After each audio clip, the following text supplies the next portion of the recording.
Hello guys, ఇదైతే మొన్నటి video. మొన్న 2 days బ్యాక్ బిర్యానీ చేసుకున్న వీడియో చూడండి. బిర్యానీ అయితే సూపర్ వచ్చింది. అండ్ మీకు ఇంతే సూపర్గా రావాలంటే నేను కొన్ని టిప్స్ చెప్తా, అవి ఫాలో అవ్వండి. చాలా అంటే చాలా టేస్ట్ ఉంటుంది. ముందైతే రెసిపీలోకి వెళ్దాం. ఫస్ట్ అయితే 2 ఆనియన్స్ తీసుకొని, కొన్ని ఏమో ఫ్రైడ్ ఆనియన్స్కి, కొన్ని ఏమో నంచుకొని తినడానికి సన్నగా కోసుకున్న మంచిగా ఆనియన్స్ సన్నగా తరుముకుంటేనే మంచిగా బ్రౌన్ కలర్ మంచిగా ఫ్రై అవుతాయి అన్నమాట అన్నీ. చూడండి ఎంత మంచిగా. ఇంతకుముందుకైతే నాకు మెత్తగా వచ్చేది, కానీ ఇప్పుడైతే చేయంగా ఫ్రైడ్ ఆనియన్స్ కూడా క్రిస్పీగా వస్తాయి మంచిగా. అండ్ ఇందులోకి ఫ్రెష్ అల్లం కావాలి కాబట్టి అల్లం అయితే నేను ఫస్ట్ కట్ చేసి పెట్టుకున్నా. ఇందులోకి టైం లేదు, అయినా నేను ఎప్పుడైనా ఎల్లిపాయలు ఎప్పుడు పొట్టు తీసుకోకుండా సూపర్ వస్తుంది. ఫస్ట్ అయితే చికెన్ కడుక్కొని అందులో కారం, పసుపు, ఉప్పు వేసుకొని కొంచెం బిర్యానీ మసాలా వేసుకోవాలి. నేనైతే లైట్ మసాలాతో చేస్తున్నా. అండ్ ఇంట్లో హోల్ మసాలా పట్టుకున్నాను అనమాట నేను. చూడండి, ఏమైనా పొట్టు అనిపిస్తుందా? అస్సలు అనిపిస్తలేదు.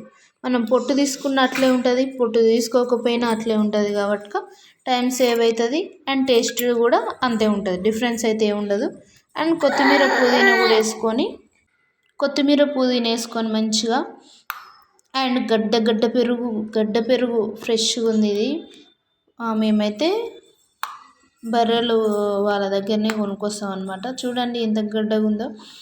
అండ్ ఇప్పుడు ఫ్రైడ్ ఆనియన్స్ కూడా వేసుకున్నాక మంచిగా ఒక కొంచెం లెమన్ కూడా పిండుకోవాలి. లెమన్ కూడా పిండుకున్నాక మంచిగా కలుపుకొని చూడండి, మంచిగా అన్ని ముక్కలకు మంచిగా పట్టేలాగా మంచిగా కలుపుకోవాలి. పీసెస్ అయితే బిర్యానీకి పెద్దగా ఉండాలి. నేను ఇందులోనే ఆనియన్స్ ఫ్రై చేసుకున్న ఆయిలే వేసుకుంటా, అదే బాగుంటుంది. నేను డైరెక్ట్ పెద్ద బౌల్లోనే వేసుకుంటాను అనమాట. పెద్ద హడావిడి చేయకుండా సింపుల్గా చేసుకోవచ్చు. 2 గిన్నెలు అవుతాయి. ఇంతకుముందుకైతే సింకు నిండా గిన్నెలే చేసేదాన్ని. బిర్యానీ అంటేనే పెద్ద యుద్ధమే చేసేదాన్ని. ఇప్పుడైతే మ్యాగ్నేట్ చేసుకోకుండా చేయొచ్చు. ఇదైతే నేను మ్యాగ్నేట్ చేసుకోకుండా చేస్తున్నా. టేస్ట్ అయితే ఏమీ తగ్గదండి. మ్యాగ్నేట్ చేసుకున్న అదే ప్రాసెస్, అంతే టేస్ట్ ఉంటుంది. చేసుకోకపోయినా అదే టేస్ట్ ఉంటుంది. చూడండి, నేను ఇదే ఆయిల్ పోసుకుంటున్నా, ఆనియన్స్ వేపుకున్న ఆయిలే. మీరు కూడా ఇలానే పోసుకోండి. అండ్ మంచిగా మిక్స్ చేసుకున్నాక ఒక పొయ్యి మీద ఒక పొయ్యి మీద కర్రీ పెట్టుకొని ఇంకో పొయ్యి మీద రైస్ పెట్టుకోవచ్చు. అండ్ ఇక్కడ నేనైతే కొన్ని బాస్మతి రైస్, కొన్ని నార్మల్ రైస్ కూడా పెట్టుకుంటా. ఎందుకంటే బాస్మతి రైస్ ఎక్కువ తింటే మనం లడ్డుగా అవుతాం కాబట్టి ఎప్పుడైనా నార్మల్ రైస్ కలుపుకుంటే మనకు ఈజీగా డైజెస్ట్ అవుతుంది, పిల్లలు కూడా తినొచ్చు. అండ్ రైస్లోకి వెళ్తేనైతే ఫస్ట్ ఆయిల్ పోసుకొని అందులో జీలకర్ర, సాజీరా, ఇలాచి అండ్ బిర్యానీ ఆకు ఇంకేవేవో ఉంటాయి కదా, అవన్నీ వేసుకొని మంచిగా కర్రీ లీవ్స్ వేసుకొని ఫ్రెష్ అల్లం వేసుకొని మంచిగా కలుపుకొని మంచిగా అల్లం పచ్చివాసన పోయేంత వరకు మంచిగా మిక్స్ చేసుకొని చూడండి, మంచిగా ఇలా రోస్ట్ చేసుకొని తర్వాత తగినన్ని వాటర్ పోసుకొని అవి కూడా మంచిగా మసలనివ్వాలి. అండ్ ఇందులో కొత్తిమీర పుదీనా కూడా వాటర్లో మసులుతూనే ఫ్లేవర్ బాగా వస్తుంది బిర్యానీకి. అండ్ ఇంకో పక్క గ్యాస్ పొయ్యి పక్కన కర్రీ కూడా పెట్టుకొని కర్రీ కూడా చూడండి మంచిగా ఆల్మోస్ట్ కుక్ అవుతుంది. చూడండి ముక్క ఎంత బాగుందో, మంచిగా కుక్ అయింది. ఉప్పు కారం కూడా మంచిగా పట్టిందనమాట. మనం ఇందులో వాటర్ ఏం అవసరం లేదు.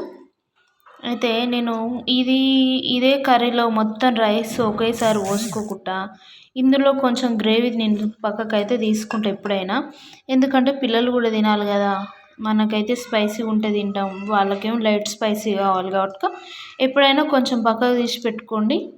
స్పైసీగా కావాలనుకుంటే, డబల్ మసాలా కావాలనుకుంటే అదే కర్రీ మనం పక్కకు వేసుకొని మంచిగా కర్రీలా కలుపుకొని తినొచ్చు. ఇక్కడ మనకైతే కర్రీ రెడీ అయిపోయింది. అండ్ ఉడకబెట్టిన గుడ్లు ఉంటే అవి కూడా నేను గ్రేవీలో వేసి మిక్స్ చేసుకుంటున్నా. ఇవి కూడా బాగుంటాయి కదా. అయితే పిల్లలు ఉన్నప్పుడు సౌండ్ తప్పదు, కొంచెం అడ్జస్ట్ అవ్వండి ప్లీజ్. చూసారా, నేను ముందే చెప్పిన కదా, గ్రేవీ అయితే కొంచెం పక్కకు తీసుకొని తినేటప్పుడు కొంచెం నంచుకొని తింటే కూడా బాగుంటుంది. టేస్ట్ అయితే ఏమీ తగ్గదు. అండ్ ఇక్కడ మనకు మసులుతుంది కదా ఎసరు, అయితే ఇందులో రైస్ వేసుకుంటే రెడీ మనకు ఆల్మోస్ట్ రైస్. కర్రీలో రైస్ వేసుకొని దమ్ము పెట్టుకోవడమే. దమ్ము పెట్టుకోవడం కూడా చాలా ఇంపార్టెంట్ ఈ ప్రాసెస్. రైస్ అయితే నేను కొంచెం ఎక్కువ క్వాంటిటీనే తీసుకుంటున్నా, ఎందుకంటే నాకు ఇప్పుడు తినేదానికంటే తెల్లారి తినడమే టేస్ట్ ఎక్కువ అనిపిస్తుంది మంచిగా. నాకే కాదు అందరికీ ఇంతే.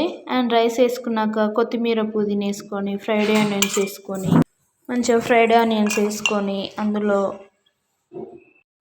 ఫుడ్ కలర్స్ యాడ్ చేసుకుంటే కలర్ఫుల్గా మంచిగా ఉంటుంది. నేనైతే 2 కలర్స్ ఉన్నాయి, మా ఇంట్లో అయితే 2 కలర్స్ ఉన్నాయి. 2 కలర్స్ వేసుకొని కొంచెం లెమన్ రసం కొంచెం పోసుకొని అండ్ కొంచెం నెయ్యి వేసుకుంటే మనకు దమ్ అయితే రెడీ అయిపోతుందండి. మంచిగా నెయ్యి అక్కడక్కడ వేసుకొని అండ్ ఇదైతే దమ్ము పెట్టుకున్నాక మూత అయితే ఒక 15 to 30 minutes దాకా మూత తీయొద్దు, అప్పుడే మనకు చాలా మంచిగా అనిపిస్తుంటుంది. అండ్ ఫైనల్గా పైన అయితే నేను ఇంతసేపు ఆ ఎగ్స్ కూడా పైనగా పెట్టుకుంటున్నా. సింపుల్.